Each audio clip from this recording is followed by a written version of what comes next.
Joining the podcast today is Todd Zywicki. He is an expert on financial markets, a professor of law at George Mason University, a senior scholar at the Mercatus Center, a senior fellow at the F.A. Hayek Program for Advanced Study in Philosophy, Politics, and Economics, among other titles and accolades. He was also previously a senior fellow here at the Cato Institute's Center for Monetary and Financial Alternatives. He is a frequent commentator in the media, including in the Wall Street Journal, New York Times, Washington Post, and many other outlets.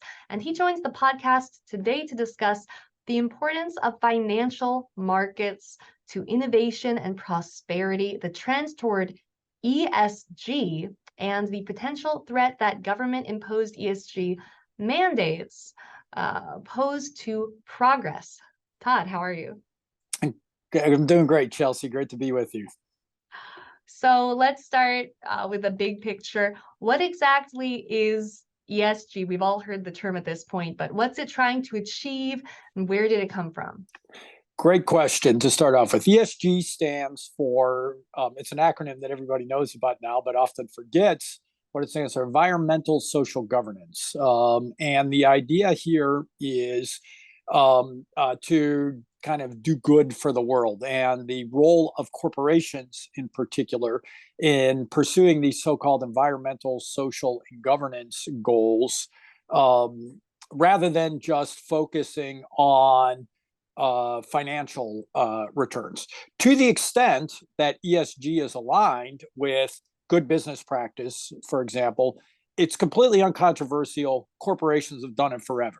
So to the extent that treating your workers well helps them to be more productive, makes the company more productive, that's great, right? Good, to being good people is good business, right?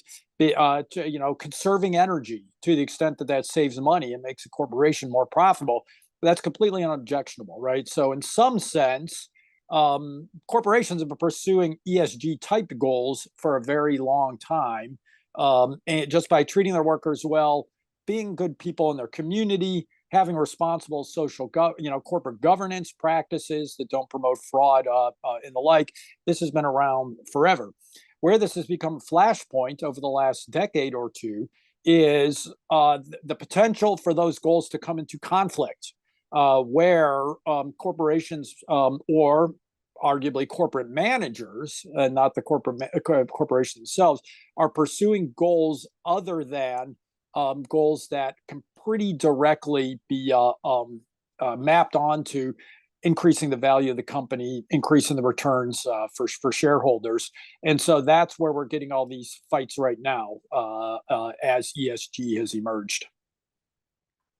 So financial regulation strikes a lot of people as kind of esoteric and irrelevant to their lives, but this latest flashpoint, as you describe it, of ESG has been described as a kind of battlefield through which proponents are attempting to transform the economy and financial markets and the country. So how big of a deal is ESG? How could it end up affecting ordinary people's lives? It's a big deal. I mean, it's a big deal the extent to which it's operated through the financial system.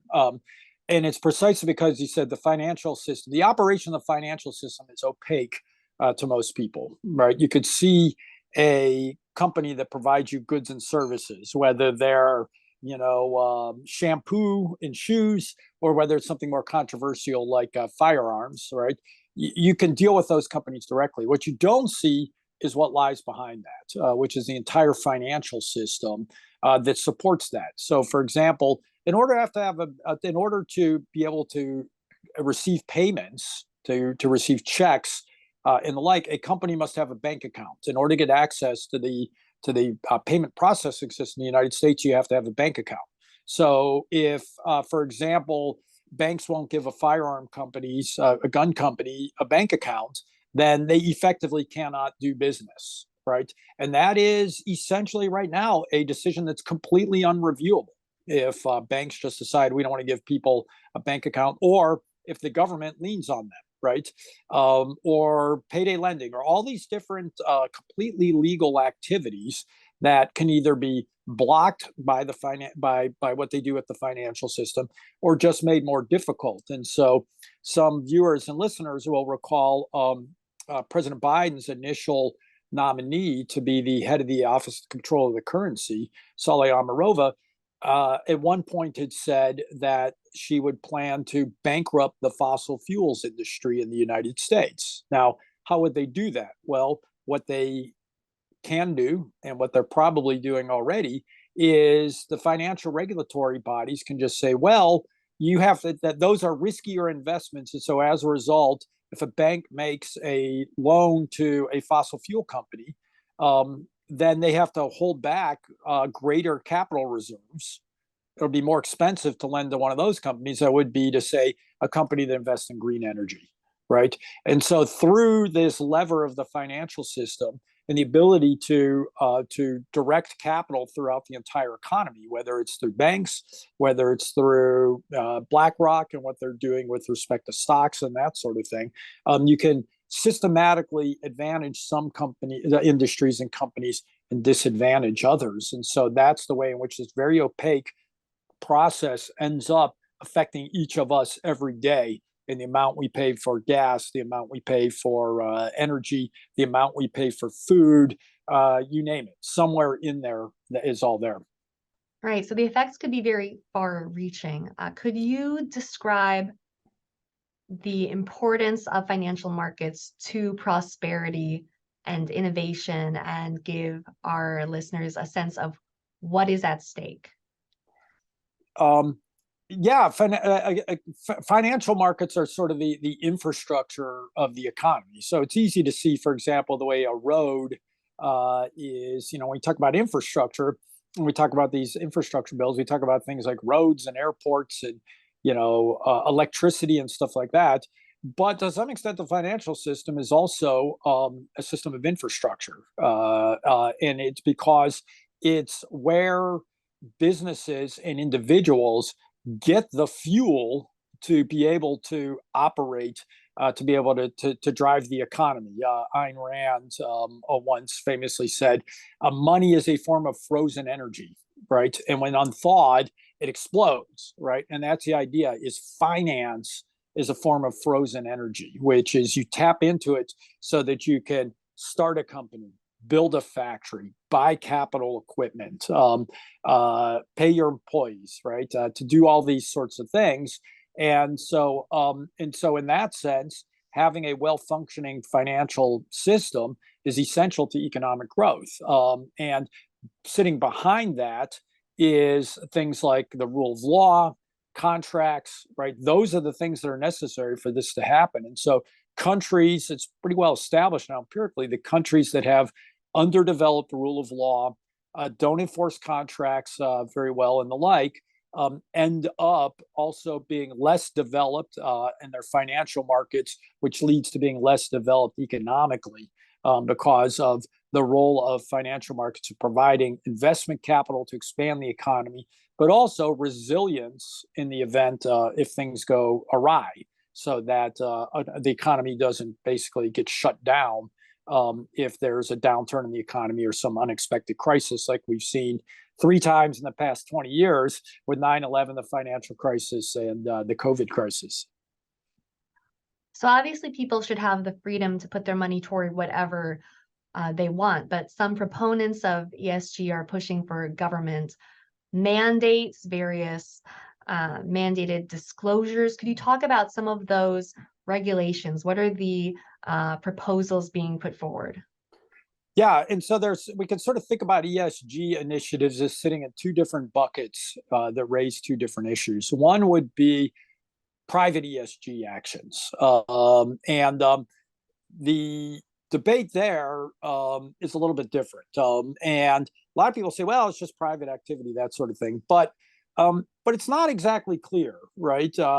Which is, if you, for example, participate in an employer-sponsored retirement plan, you really don't have much say over how your money gets invested. And so, there are some concerns there, I think, that are worthwhile. And if you saw a Congressional Review Act initiative was just passed by Congress, this will relate to the government thing. but it related to the ability of financial companies to pursue goals other than profit maximization, right? Or returns for shareholders. So it didn't say you have to pursue ESG goals, but what it did was basically say the fiduciary duty of a company will be satisfied even if they don't act in a way that furthers the interest of their beneficiaries who are the pension companies. That raises an interesting set of issues, I think, and sort of the way that private capital is used because of the very attenuated way in which people can actually personally control how their money is invested. The larger question, the easier question, is where the government is leaning on or mandating the use of ESG criteria with respect to investment activity and that sort of thing. So I gave the example earlier where the government could, and perhaps very well might be, weighting the risk of investing in fossil fuels differently from the risk of, say, investing in green energy. Or like in California, where under the sort of governance, the G aspect of ESG, perhaps social as well, they're requiring boards, they were going to require boards of directors, or maybe I guess this was a NASDAQ rule. No, it's actually required by the state as well, would require boards of directors to have sufficient diversity of race, gender, sexuality, everything on their board, right? That's under the heading of governance. And there you really do have a problem of essentially commandeering private companies and commandeering the individual assets, people's money, to pursue blatantly political goals. That's what they are. They're political goals. You can pretend like they're not political, but everybody knows that they're political. And what's the problem with that? I mean, the most obvious problem is one that Milton Friedman famously pointed to a few decades ago, which is there's two ways you can run this ESG thing. You could either allow the companies and the managers of the companies to spend your money on whatever they want to spend your money on, right? And if you think that Jamie Dimon's worldview is aligned with your worldview, and you want Jamie Dimon to be spending your shareholder money on things, more power to you. But the alternative is what? Give the money back to me, right? Rather than frittering it away on the things that the CEOs of these companies think are good ESG, or the government bureaucrats think of it, give it back to me as the shareholder as a dividend, and I'll decide what I think I should do with it. I'll decide whether I want to give it to some nonprofit organization or whether I want to save it for my kids' college, which I think is a pretty worthwhile goal as well, right? And so these are the questions people don't really want to talk about, which is the alternative is not, ESG or nothing. The alternative is the company spends your money, or the government tells the company how they've got to spend your money, or you give it back to me as the shareholder and I spend it on the things that I think are worthwhile and more in alignment with whatever my individual and social values are. Right. And the effects of this could potentially be very far-reaching. Sri Lanka had an almost perfect ESG score. They ranked countries in this way of 98.1 out of 100, almost a perfect score, right before its crisis that began last year and is still ongoing. It was attempting to transition to all organic farming. That was one factor, not the only factor, but one factor in the unrest, and also a factor toward its having such a good ESG score, because I guess organic farming is one of the factors that goes into that. Is that sort of an example of what can result when we distort markets in the name of utopian priorities and ideology? And what lessons, if any, can we learn from Sri Lanka's tragic situation?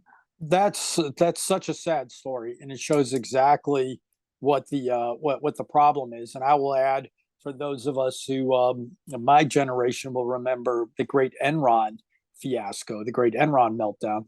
Enron was held up as a poster child of for ESG. They won multiple awards for ESG because they were basically invested in alternative energy markets and that sort of thing. Meanwhile, we know that basically they were running a Ponzi scheme, right? And so ESG can kind of only looks at these surface things, and categories and that sort of thing. But what you point out points up the big issue here, which is there is no free lunch.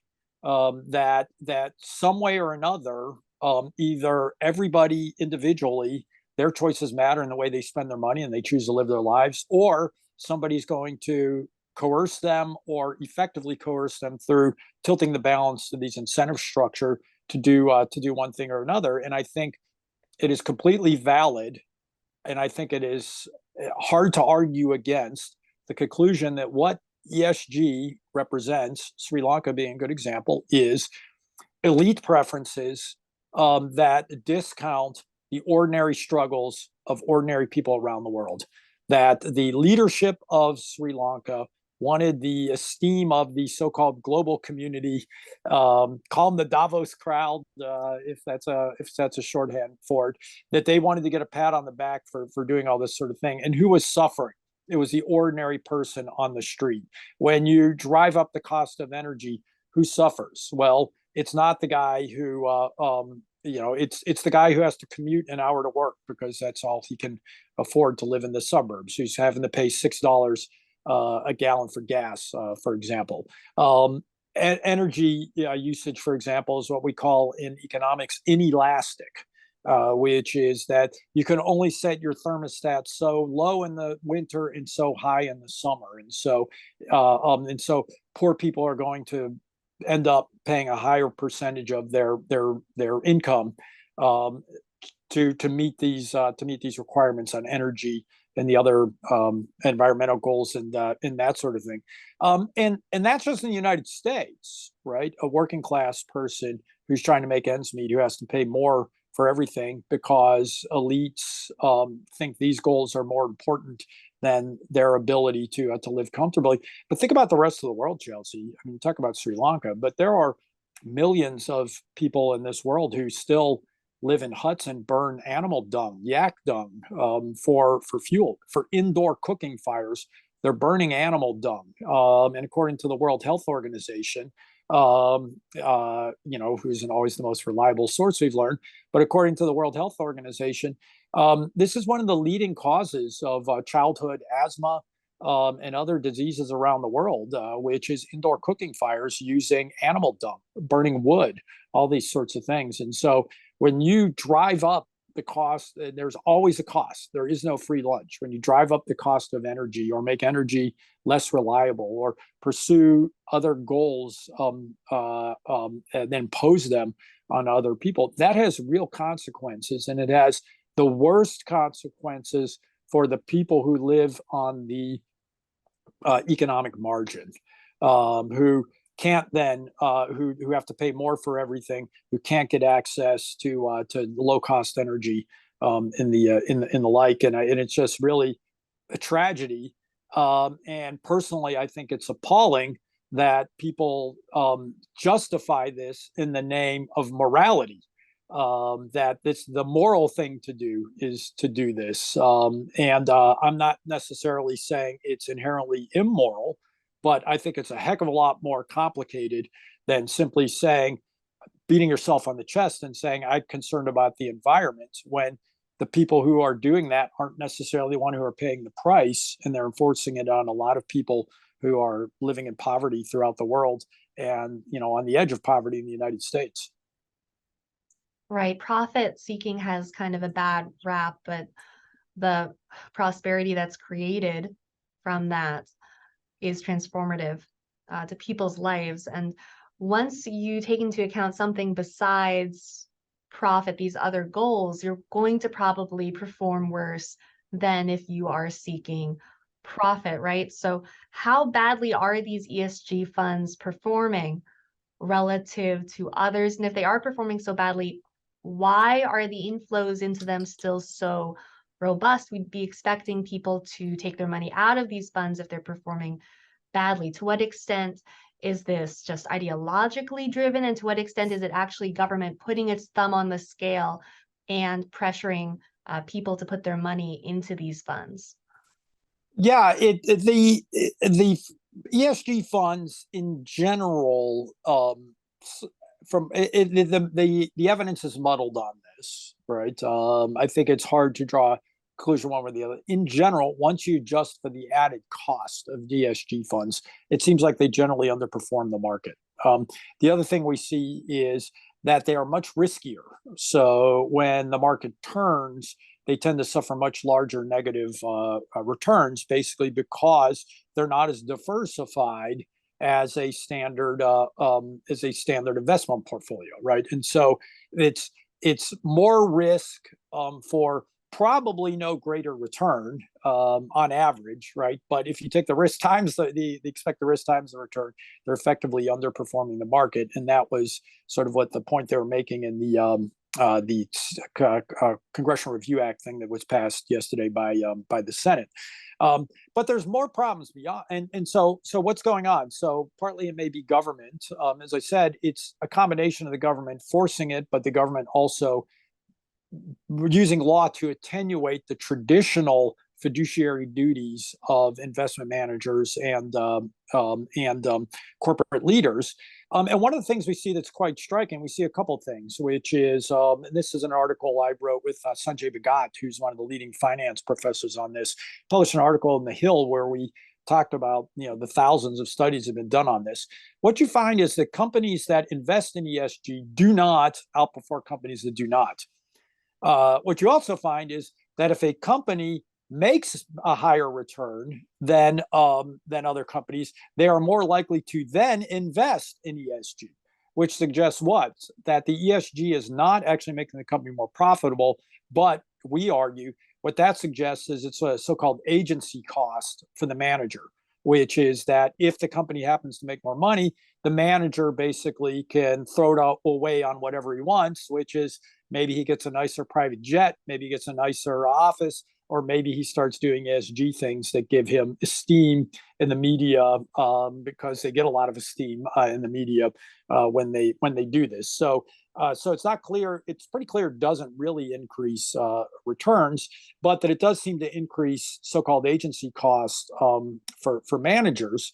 And we see this in a variety of other ways, which is Sanjay refers to a study, and he's talked about this, where one of the studies they've done is they find that managers who underperform are more likely to mention in their next shareholder letter all the good ESG things that they've done in the past, right? So they basically use it as an excuse to cover when they're underperforming for the shareholders. And when managers actually do a good job, they talk about the returns that they have for shareholders, right? And so what this does is allowing them to pursue these multifarious goals attenuates the accountability for corporate managers, and allows them basically to get away with underperforming more easily. And if you've got multiple goals, it's hard to hold you to any of those particular goals. And I think a great irony of this to me, Chelsea, as somebody who's been watching this for a long time, is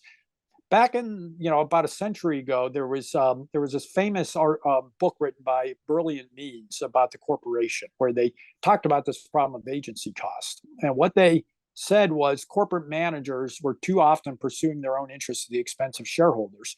That became the charter for progressive reformers to reform corporate governance for the next several decades, the way the Securities and Exchange Commission operated and everything else.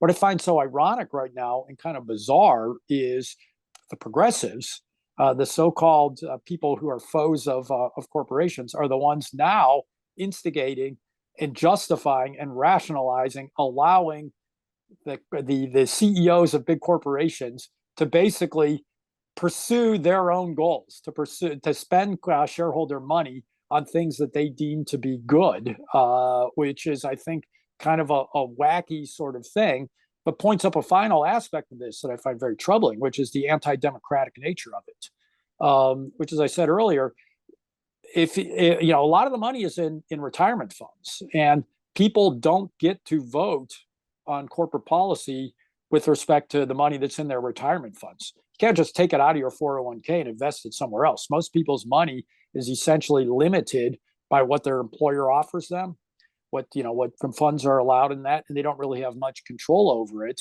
And so there's an anti-democratic aspect of how the money's invested. how the corporations are run, the goals that they pursue, and the like, and the inherent trade-offs, social trade-offs associated with pursuing these goals versus other goals, that I think are more properly things that are appropriate for people to vote on as part of the democratic process. What should we do between economic growth, for example, and economic stability versus pursuing these goals?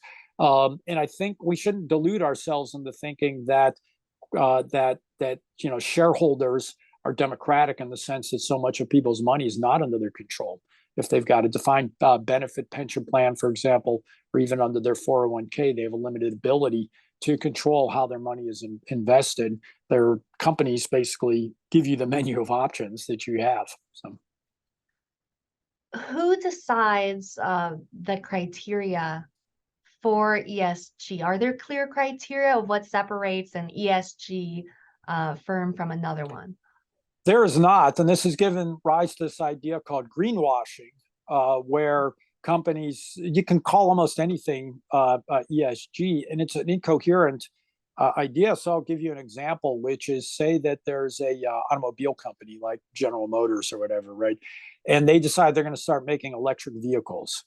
Well, we know a lot of things about electric vehicles, which is first, right? They have these batteries that use minerals that have to be taken from all over the world, often in the worst places in the world, tyrannical dictatorships, all that sort of stuff. So that's the first thing, right? Which is to mandate that is basically mandating increasing the wealth of some of the nastiest dictators and most oppressive regimes in the world, right?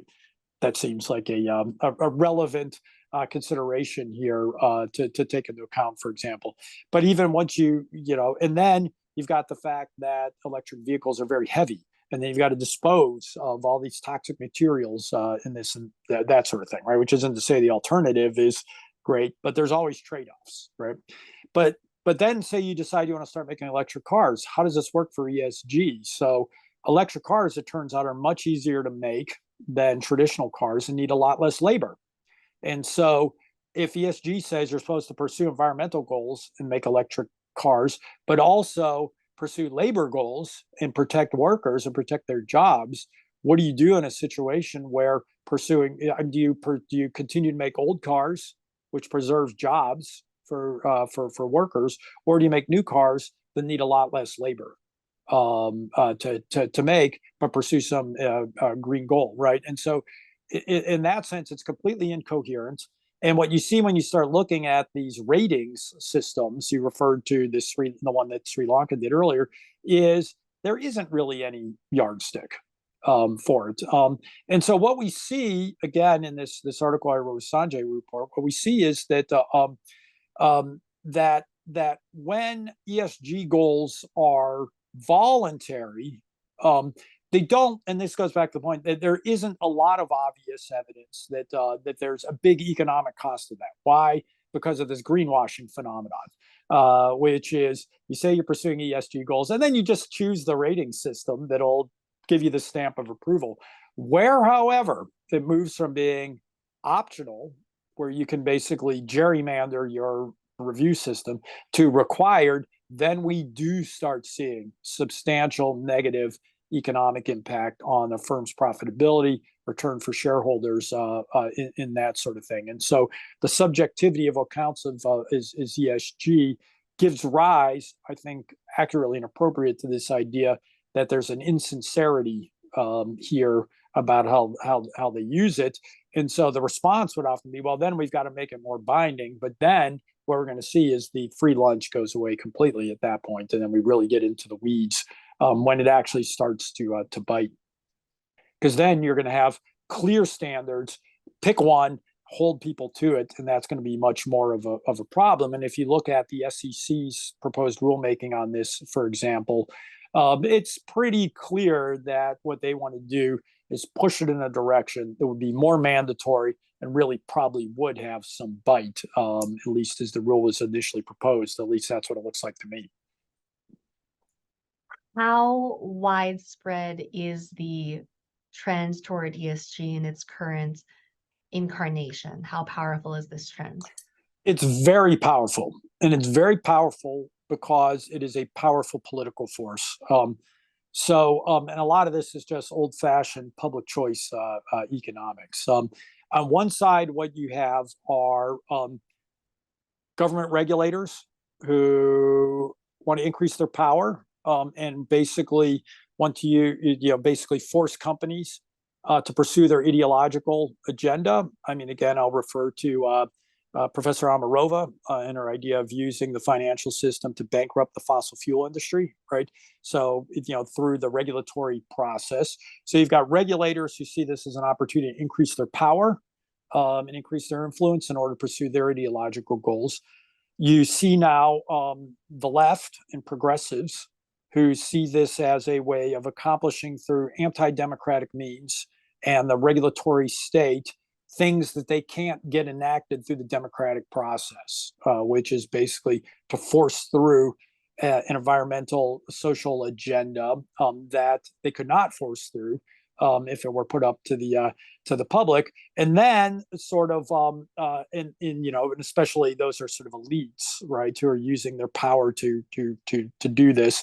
And then you just get good old fashioned progressive interest groups and progressives who just see this again as a way of commandeering the power of corporations to pursue goals that they can't enact through the political process. And finally, the managers themselves, who see this again on this agency cost relationship as a way of using the corporation's profile and prestige to raise their own brand, basically, right? To be known as do-gooders, basically on the shareholders' money. And so what you have are regulators, you have well-organized and powerful interest groups, you have elites who are backing this agenda, and you have the corporate managers themselves. And what you have on the other side are just ordinary people who are trying to make ends meet, trying to put gas in their car and save for their kids' education and save for their retirement, who are living their lives relatively unorganized and have little incentive or ability to organize to be able to do much about this in the day-to-day events. And so from that perspective, it's a very powerful force that likely even if it isn't preferred by a majority of the people, the way in which those in favor are able to organize, the incentives they have to organize, their outsized role in being able to control the flow of information in society and the like, provides a lot of cover for them to do this, while the costs are borne by all those other people who are basically effectively voiceless. So you don't see this as just a temporary trend? You think there's a large risk that this becomes entrenched through the regulatory process? I do, yes. I believe that that there is a very large risk of that happening, and I'm glad to see that so many people are sort of waking up to it, right? But there is a sort of imbalance in the political process, and as I said, this is what we call public choice economics, which has been known for a long time. The well-organized interest groups can often benefit in the political process at the expense of the dispersed public. And this isn't sort of the standard kind of scenario of, sugar price supports or, trade barriers. But this is basically the same thing, but with a new veneer on it, which is commandeering the power of these companies to use their economic clout to pursue these goals in a way that hasn't been done in the past.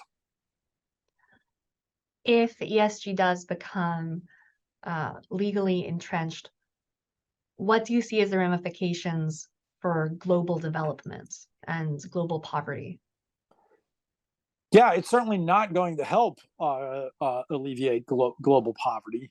The question will be how severe it is and how dedicated are they to sticking with it. You referred to that horrible experience in Sri Lanka and what we've seen, and I haven't followed it as closely, but we've seen real chaos breaking out over there, right? We see chaos breaking out in a lot of parts in the world, whether it's farmers in Europe, right? They are going after people's livelihoods, the way they're doing this. And if it comes to people's livelihoods or it comes to children starving, um, people aren't going to take that sitting down, is what human experience seems to tell us. And so, if they are, and I say they because I think they really are a they, there's a group out there of elites who are hell bent on going full steam with this and forcing the rest of us to bear the cost. If they're going to keep pushing and pushing and pushing, they are pushing us towards more immiseration of a lot of people on the margins. And human experience tells us that at some point people say enough. It just depends, I think, to some extent on how arrogant they are, how aggressive they are about continuing to push this, or do they throttle back to sort of the way it had been, which was kind of window dressing, kind of something around the margins. And let me make clear, I mean, the traditional, what we think of as ESG, right? Treat your workers well, right? Be a good community citizen, have good corporate governance things. Those are all completely unobjectionable. Those are salutary, right? But what we see now is weighing in and using their accumulated power might to weigh in and direct in an anti-democratic fashion some of the most urgent and core ideas of society that go well beyond the expertise of any corporate manager or any corporation. And that migration towards interjecting themselves into all the flashpoint issues of modern society today throughout the world is, I think, a very concerning development that, if they continue down that path, could, I think, lead to increasing friction and chaos throughout the world. And so, yeah, one scenario is it leads to starvation, and immiseration. Another scenario is that people respond to that in non peaceful ways that spawns chaos throughout the world as a response to this effort to do what they did in Sri Lanka. Right, that's kind of the nightmare scenario. And of course, it doesn't have to be that extreme. There are other possible negative effects you mentioned, like rising prices. You mentioned a bunch of different problems that could arise from this. Are there any additional problems you'd like to mention that maybe you haven't gotten to yet? Yeah, I mean, I think I think that's a big problem, right? Fundamentally, I mean, we focus a lot on the economics of this, and the economic issues are important and fascinating. But at the core of this, I think, is democratic legitimacy, which is this is being done really against or without the effort to try to get a buy-in through the democratic process, right?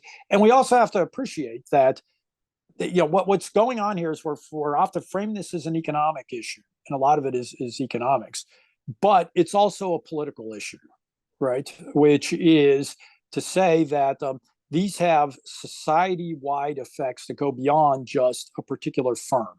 When corporations weigh in on this issue, it's not just a matter of politics telling corporations how to behave, but the corporations are obviously using their outsized force and influence to try to overwhelm the political process in a way, to have a bigger voice than any of those individuals have as an individual. And I think this is really giving rise to,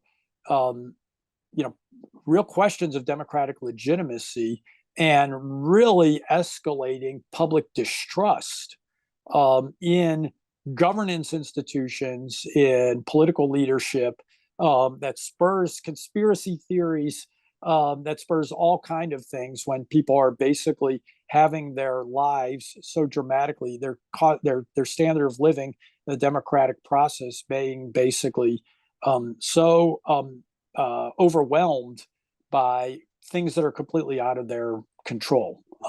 And I think that the elites who are imposing this agenda are just dismissing that for whatever reason. I think someone may be waking up to it, but I think that's a really big issue.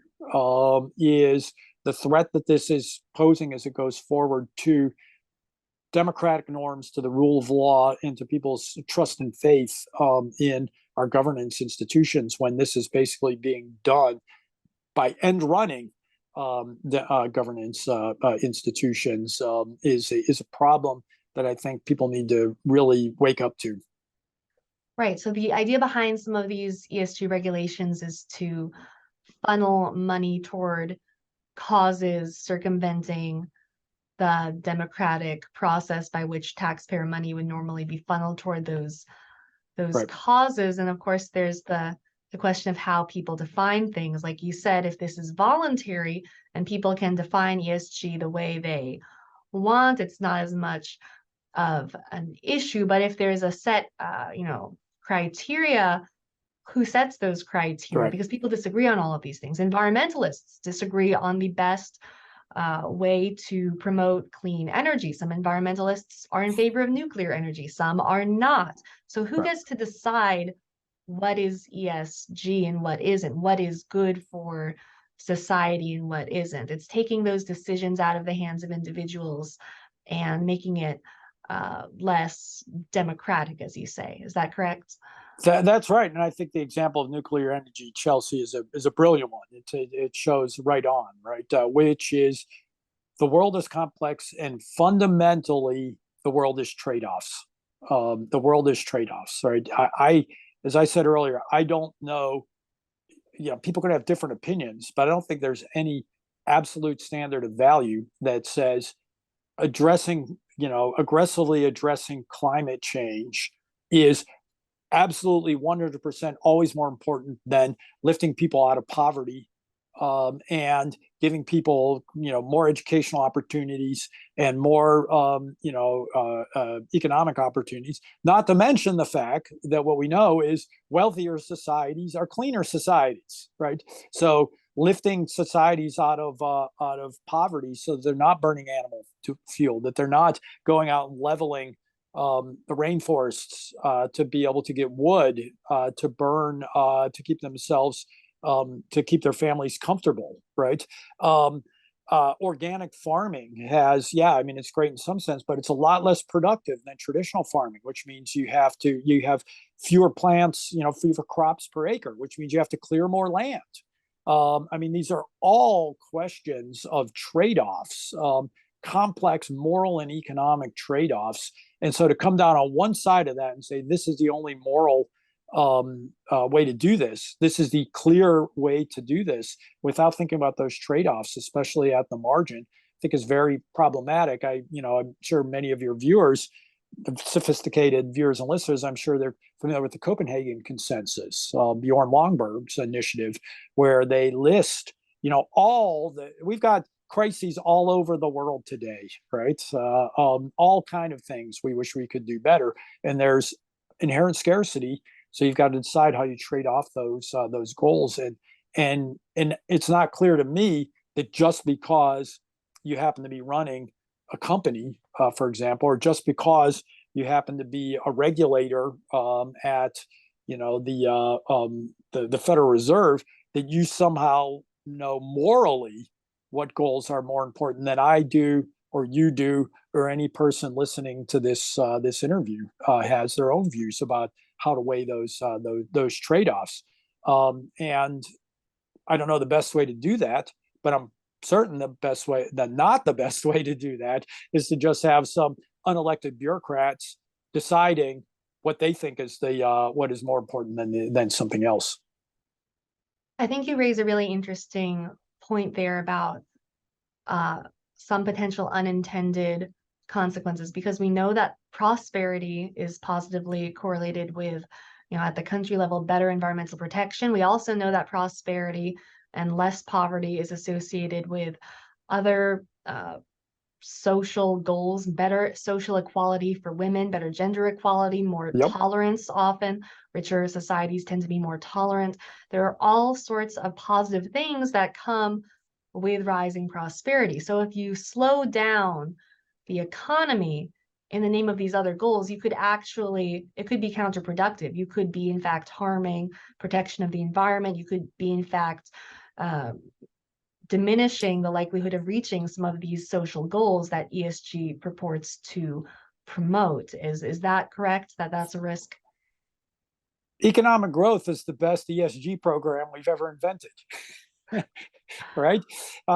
There's nothing like economic growth, like you said, that has improved the environment, that has improved the social status of women, that has improved social equality and allowed lower income people to be able to get education and lift themselves out of poverty. Economic growth is the best ESG program we've ever created, and we imperil that golden goose at our own risk. That's a great summary right there. But just as the last question, how much of a threat, you've already worded this in various ways, but just succinctly, how much of a threat to the economy and to progress, those are very related, does this kind of ESG regulation pose? Great question. And I would say it's hard to tell at this point. From a regulatory perspective, if we think about this as being social regulation, which it really is, we as economists always tend to think at the margin in sort of a semi-cost benefit analysis type goal. The problem here is that you're fundamentally weighing incompatible goals, which is, it's clear there is a trade-off here. It's a trade-off between, say, economic prosperity and freedom on one hand versus pursuit of these other goals like reducing, greenhouse gas emissions or whatever the case may be. And how you weigh those two goals is not easy, right? Now, why does that matter? Because that means that there's no logical built-in stopping point for pursuit of ESG, right? When is enough? When have you accomplished your goal, right? Usually we would say, well, because of the impact on economic growth. But if what they're saying is this is more important than economic growth, then how does that weigh in the equation? Does that make sense, Chelsea?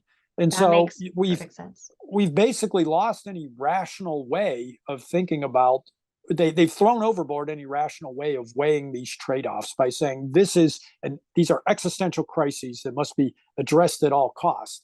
But at all costs means basically you can do anything, and you can never say that it's gone too far. It's been too expensive, right? And so then once you throw out rational analysis of this, then you start to end up basically being in this kind of political wrestling match where basically people feel like their freedom is imperiled, feel like their economic security is imperiled, and is enough just when people say enough. Well, that's not a very refreshing or affirming sort of way of thinking about when it's gone too far. And when the people who are pushing these programs fundamentally are completely different people from those who are bearing the cost of these programs, that's a political problem that doesn't have a very easy resolution in terms of how that all gets hashed out. So I find it honestly to be very concerning for those reasons.